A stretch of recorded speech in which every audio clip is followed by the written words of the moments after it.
네, 저는 유니콘 인큐베이터의 대표를 맡고 있는 김진아라고 하고요. 저희 회사는 한국하고 인도 간 크로스보더 엑셀러레이팅을 하는 회사입니다. 엑셀러레이터는 국내에서는 창업 기획사라고 번역을 하는데요. 크게 보면 투자사 중에 하나라고 보시면 좋을 것 같고, 특히 투자하는 대상들이 이제 초기 창업 기업들을 대상으로 해서 저희가 투자를 하고 교육을 하고 또 자문을 하는 역할들을 합니다. 네, 인도는 한 7년, 8년 전에 처음 이제 개인적인 이유로 인도를 방문을 하게 됐고, 처음 인도에 갔을 때 현지의 그 교육 수준이 낮은 많은 사람들 중에 이제 남편이랑 결혼해서 살다가 어느 날 갑자기 남편이 아이와 아내를 버리고 가는 가정들이 많다는 거를 듣게 됐고, 또 그런 가정들을 만나면서 뭔가 여기 일자리를 만들어주는 일을 하고 싶다라는 생각을 가지게 됐었고요.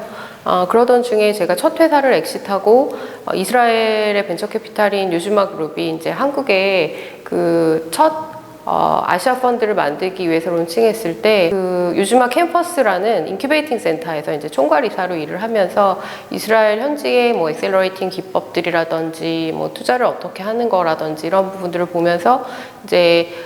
인도에 이런 인큐베이팅 센터를 설립을 해서 이런 일자리들을 만들고 창업을 하는데 뭔가 기여할 수 있으면 좋겠다라는 생각을 가지게 되어서 그 이후로 매해 지속적으로 인도 현지에 있는 뭐 투자자들이라든지 각 업계에 계시는 이제 비즈니스 하시는 분들하고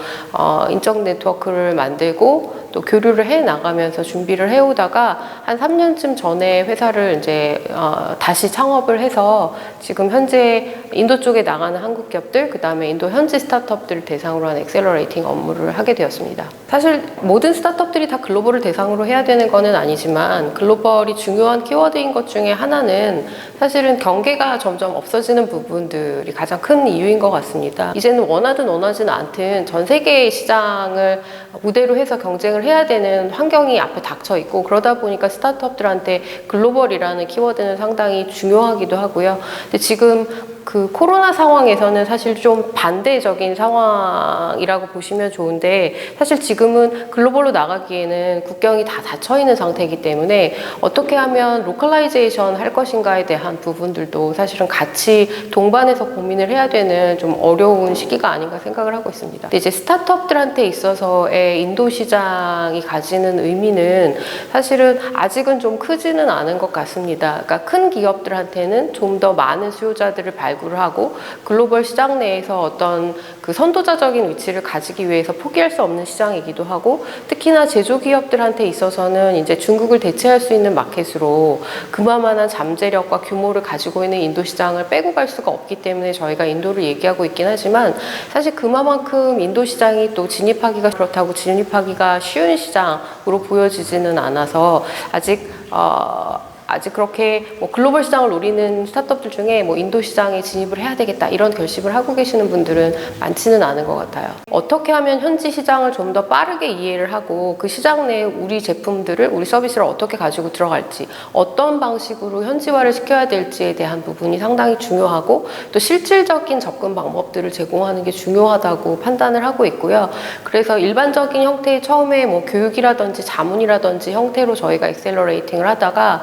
최근에는 방법론들을 조금 바꿔서 적용을 하고 있는 부분들이 이제 실제 저희의 핵심 타겟들을 대상으로 한 포커스 그룹 테스트들을 진행을 할 수 있게 한다든지, 또 시장 조사를 할 때에도 기존에는 이제 정해져 있는 시장 조사의 틀들이 있어서 뭐 전략을 수립한달지 뭐 되게 어려운 과정들, 또 많은 시간을 들여야 되는 과정들을 거쳤었는데, 그런 것들보다는 현재 실질적으로 저희의 그 서비스나 제품들을 실제로 딜리버리 할 수 있는, 혹은 판매할 수 있는 대상자들을 빠르게 선별해내고 그 사람들과 비즈니스 미팅과 비즈니스 네트워킹을 할 수 있는 것들을 지원할 수 있도록 지금 온라인을 활용해서 시장조사부터 뭐 컨설팅, 멘토링 이런 것들을 진행을 하고 있습니다. 국내에 있는 초기 스타트업들 중에 이제 인도 시장을 타겟으로 해서 사업을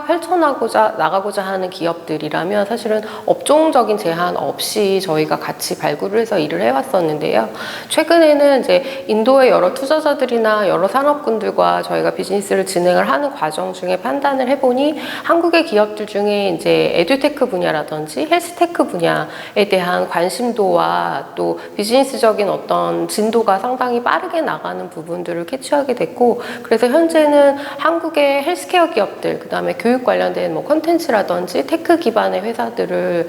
위주로 해서 저희가 기업 발굴을 해나가고 있습니다.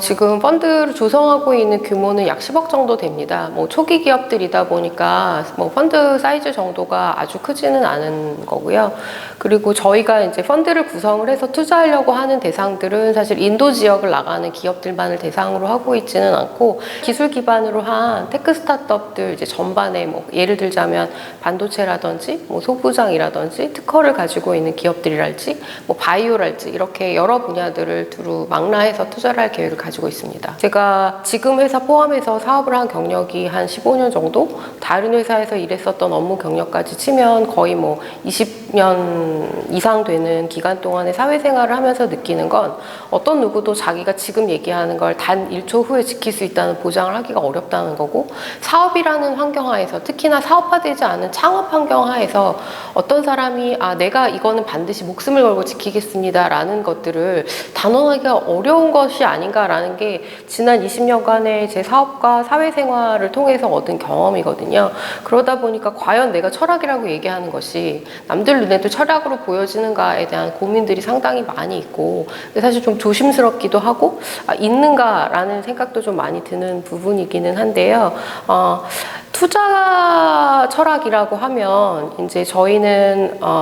처음에 개인 투자로부터 시작을 해서 지금 이제 펀드를 조성을 해서 운영을 하려고 준비를 하는 과정까지, 아무래도 개인 투자는 기존의 펀드를 운영하고 있는 전문 투자자들과 좀 다르게 주관적으로 투자 결정을 내릴 수밖에 없습니다. 환경적으로 뭐 누구의 눈치를 봐야 할 필요도 없고, 제가 가지고 있는 제 자본을 가지고 투자를 하는 거기 때문에 사업성보다는 가치적인 부분이 저랑 맞으면 투자를 더 해왔었던 것 같습니다. 근데 사실 투자라는 부분과 또 사회공헌이라는 부분은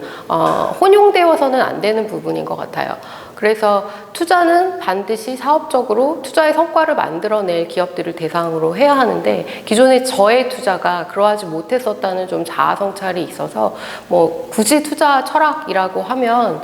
될성 부른 나무를 찾아서 그 될성 부른 나무에 투자를 하고 뭐 가치를 만들 수 있도록 최선을 다해서 같이 돕는다 뭐 정도가 될 것 같고요. 경영 철학이라고 하면 일하고 싶은 회사를 만들자. 근데 그게 복리후생적인 일하고 싶은 회사가 아니라 정말 자기가 가지고 있는 모든 역량과 에너지들, 그리고 배움에 대한 동기를 줄 수 있는 그런 회사. 그래서 그것이 회사의 성과로 이어질 수 있게 만드는 그런 회사를 만들자. 뭐 그런 게 경영의 목표이자 철학이라고 얘기할 수 있을 것 같습니다.